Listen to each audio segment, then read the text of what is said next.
ہمیں یہ توفیق نصیب ہو جائے, ہمیں یہ مزاج اللہ عطا فرما دے کہ ہم دنیا میں تنگیاں پیدا کرنے کی بجائے آسانیاں پیدا کریں, غصے کرنے کی بجائے معاف کرنے کا مزاج پیدا کریں. سرکار دو عالم صلی اللہ علیہ وسلم نے فرمایا قیامت کے دن دو شخص جمع ہوں گے, ایک وہ شخص ہوگا جو ظالم ہوگا, دوسرا وہ شخص ہوگا جو مظلوم ہوگا.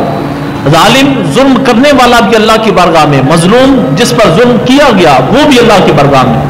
تو مظلوم اللہ کی بارگاہ میں عرض کرے گا یا برتلا یہ ہے وہ ظالم جس نے میرے اوپر زیادتی کی, جس نے میرا حق کھایا, جس نے میرے اوپر ظلم کیا, یا برتلا مجھے اس سے بدلہ لے کر دو. اللہ پاک فرمائے گا ٹھیک ہے, یہاں بدلہ لینے کا جو نظام ہے اس نظام کے مطابق عمل کیا جائے. اس کی جو ظالم کی نیکیاں ہیں مظلوم کے پلڑے میں ڈالی جائیں, مظلوم کے گناہ ظالم کے پلڑے میں ڈالے جائیں, کیونکہ یہاں پر انتقام ایسی ہوگا. تو جب اس کا نام اعمال دیکھا جائے گا تو اس ظالم کے پلڑے میں گناہوں کے علاوہ چیز ہی کوئی نہیں ہوگی, اور نیکیاں نام کی کوئی نہیں ہوگی, صرف گناہ ہی گناہ ہوں گے. اور گناہوں کے علاوہ نیکیوں والا کوئی سین نہیں ہوگا, کوئی منظر نہیں ہوگا, کوئی نیکیوں کا زیادہ اس کے پاس ساز و سامان نہیں ہوگا, ایسی نیکیاں کی نہیں ہوگی. اور اللہ رب العزت فرمائے گا کہ اے مظلوم, وہ شخص جو بندہ مسلمان ہے جس نے کلمہ پڑھا ہے لیکن اس پر ظلم کیا گیا ہے, اے مظلوم ذرا اپنے سر کے اوپر دیکھو, سر کے اوپر کیا منظر ہے.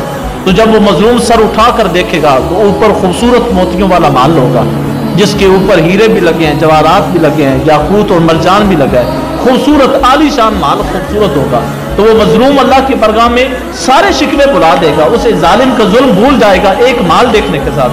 فوراً اللہ کی بارگاہ میں اب سوال کا رخ چینج کر کے عرض کرے گا یا اللہ تعالیٰ یہ خوبصورت مال, یہ چاندی والا مال, یہ سونے والا مال, یہ ہیرے جواہرات والا خوبصورت مال یہ کس خوش نصیب کا ہے. اللہ رب العزت فرمائے گا جو اس کی قیمت ادا کرے گا میں اس کو عطا کر دوں گا. ہم تو کوئی قیمت دے ہم دے دیتے ہیں, ہم اپنے پاس نہیں رکھیں گے, جو بھی قیمت ادا کرے گا اس کو دے دیں گے.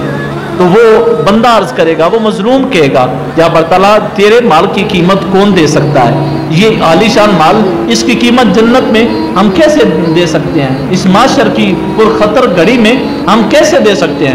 تو اللہ رب العزت اس معاشر کے خطرناک دن میں فرمایا اس کی قیمت کوئی اور نہیں, تو بھی دے سکتا ہے, تو بھی اس کی قیمت دے سکتا ہے. اور اس کی قیمت یہ ہے کہ وہ ظالم بھائی جس نے تیرے اوپر ظلم کیا ہے, جس نے تیرے اوپر زیادتی کی ہے, تجھے برا لگا ہے, اس نے زیادتی کیا ہے, لیکن تو اللہ کی رضا کے لیے, میری رضا کے لیے تو اس کو معاف کر دے, اور معاف کر کے کہہ دے کہ میں نے اس کو معاف کر دیا, میں اسے کچھ بھی نہیں لیتا.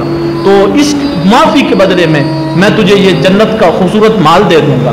وہ مظلوم بندہ فوراً بغیر کسی ہیل اور حجت کے فوراً کہے گا یا پر تعالیٰ میں نے تیرے لیے اس کو معاف کر دیا. اللہ پاک فرمائے گا اگر تو نے معاف کر دیا تو جلدی چل مال میں جا کے اپنی سیٹنگ کر لے, مال میں اپنی رہائش رکھ لے, یہ مال آج سے تیرا ہوا. اور اکیلے رہ کر کیا کرنا ہے, تو ایسے کر اپنے ظالم بھائی کو بھی اپنے ساتھ لے جا, جس کو تو نے معاف کر دیا. معاف کرنے کے بعد پھر جدائی کیا رکھنی, معاف کرنے کے بعد پھر دوری کیا رکھنی, اب اس کو اپنے قریب کر لے, اس کو بھی اپنے ساتھ جنت کے مال میں لے کر چلا جا. تو فرمایا اگر جنت میں جانا